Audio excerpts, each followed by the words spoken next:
Joining us this morning to discuss is financial expert and managing partner at Exit Wealth Advisors, Ted Jenkin. Ted, good morning to you. So the first question, is cash and coin on its way out?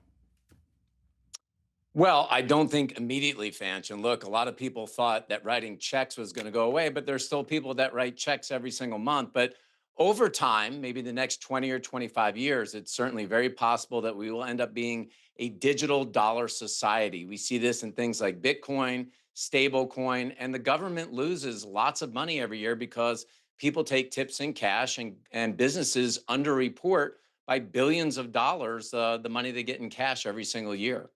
And so this opens up the question as well in terms of when we look at the future of money with Bitcoin and cryptocurrency entering the market. How does that change things? And is this something that we may need to pay more attention to than we may be inclined to initially?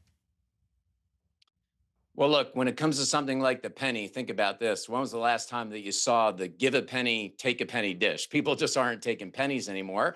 And yes, between PayPal, Venmo, credit cards, debit cards, we are slowly becoming a cashless society. So I think things like Bitcoin and stablecoin, they're just moving us to this idea of having digital currency. It's just an easier way to transact. It's easier for the government to keep track of it and not lose tax money like they do with cash today. You know, there are some theories out there right now that there is a world where the U.S. could be cashless. We know other markets, other countries are watching the U.S. dollar and what's happening with our dollar.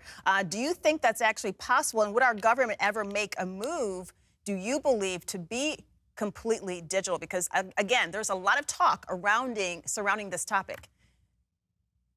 Well, I sure do, Finch. And look, we're $37 trillion in debt. And despite what you hear on Capitol Hill, it's going to take a long time, if it's possible at all, for us to work ourselves out of that debt. But guess what? The European Union is in a lot of debt, and China is in a lot of debt as well. So eventually going to some sort of digital currency that's universal across all countries around the world, or for an easy way for us to be able to transact, may make a lot of sense. Because right now, in some sense, you say, if paper is worth nothing, what's worth something? That's this idea. People look at gold and Bitcoin and things like that. What's it worth? Yeah. Well, speaking of worth, I mentioned at the beginning of this that it takes more to manufacture the penny than what the penny is worth. I want to give some context to that.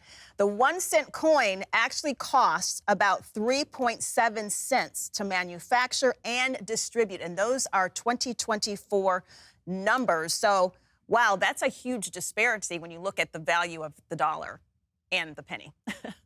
I mean, Fanchon, it's massive. The Yeah. government lost $85 million last year, making some 3 billion pennies. The Treasury says by making this move, they're going to save roughly $56 million. But guess what? It's not going to stop at the penny because it actually could cost more to produce the nickel. So that's the next thing that we'll talk about. My guess is you won't see things like the 99-cent stores anymore, Yeah. especially as we get rid of the penny. Wow. And by the way, I am one of those people that still writes checks. We'll see how long that lasts. All right, Ted, thank you for joining us this morning. Good to see you.